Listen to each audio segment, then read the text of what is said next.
Ito ang aking utos, magmahalan kayo, gaya ng pagmamahal ko sa inyo.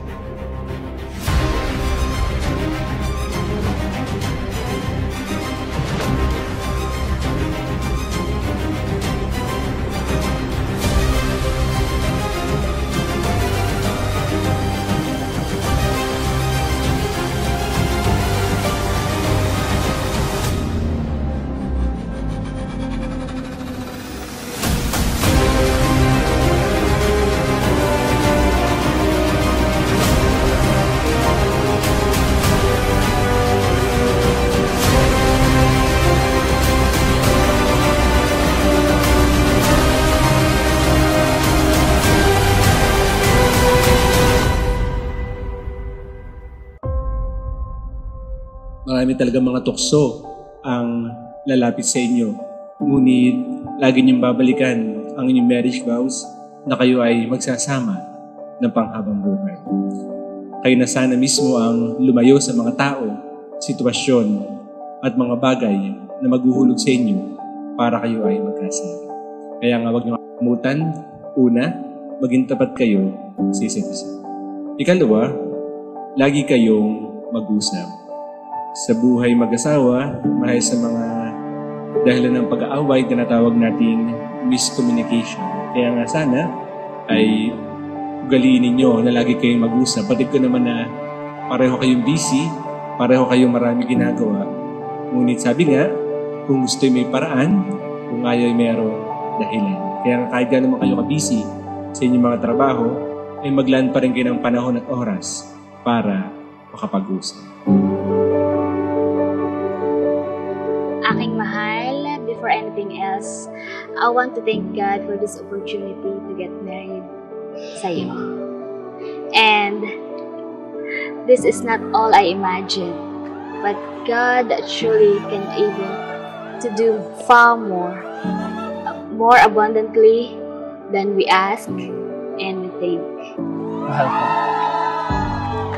Hindi ko sukat akalain na nasa punto ko ng buhay ko ngayon. Nahaharapin ko ang isang bagay na alam kong habang buhay kong pakakaingatan at papahalagahan. Ako'y nagpapasalamat sa ating pong may kapal na binigay ka niya sa akin.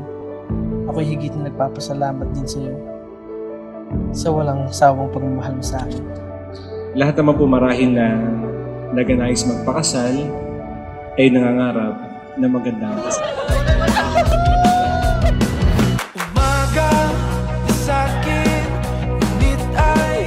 Yan! Uy! Ang lupit ito ha! Wow! Talaga isang Venus Ra. Mary Jane! Mr. Cruz, I can't wait to marry you. Pangakong hindi kita Mrs. Cruz.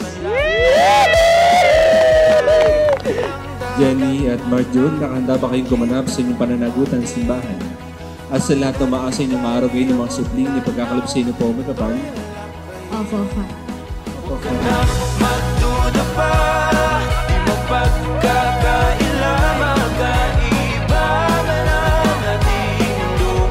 Tataya saan man mapadpad, madala o malipad, magkalayo ka ng ating mundo.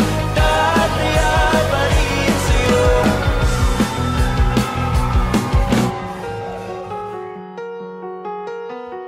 Ama namin, kami po ay inyong loobin, magkaisa ng kaloob at damdamin mula ngayon sa kaginhawaan at kahirapan, sa kahiramdaman at kalusugan, sa lahat ng araw ng aming buhay. Dahil sa huli, masasabi natin ang magandang kasal. Ito ay nagtatag. Loving you, my love, is the most precious thing I did. I promise to love you wholeheartedly and guide you until my last breath. Marjun, bukal ba siyang pagparito mo upang makasandipdip si Jenny na iyong pakamamahalin paglingkuran habang buhay? Opo, Father.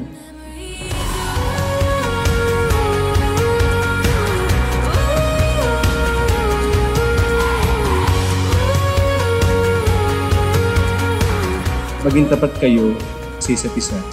Marjon, hindi ka na binata, at Jenny, hindi ka na dalaga. Kayo ay mag-asawa na. Kaya sana wala nang third party. Ang third party na walang iba kundi ang Diyos. Ang Diyos ang gagabay sa inyo bilang mag-asawa. From my kindergarten classmate,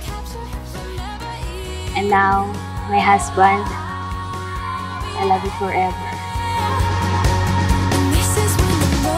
Lagi mong tatandaan na nandito lang ako palagi para sa'yo at magiging mabuting asawa at ama sa ating magiging mga anak. Mahal na mahal kita lang. And sana panghabang buhay tayo. And this is when the moments turn to memories. And this is when the future gets so clear to see. And this is when tonight becomes a... Sa kapangyarihan ng simbahan sa harap ng sambahan ng narito ngayon, pinagtitibay ko at binabasbasan ng iyong pagkataling puso na inyong pinagtipan sa ngalan ng Ama at ng Anak at ng Espiritu Santo. Amen.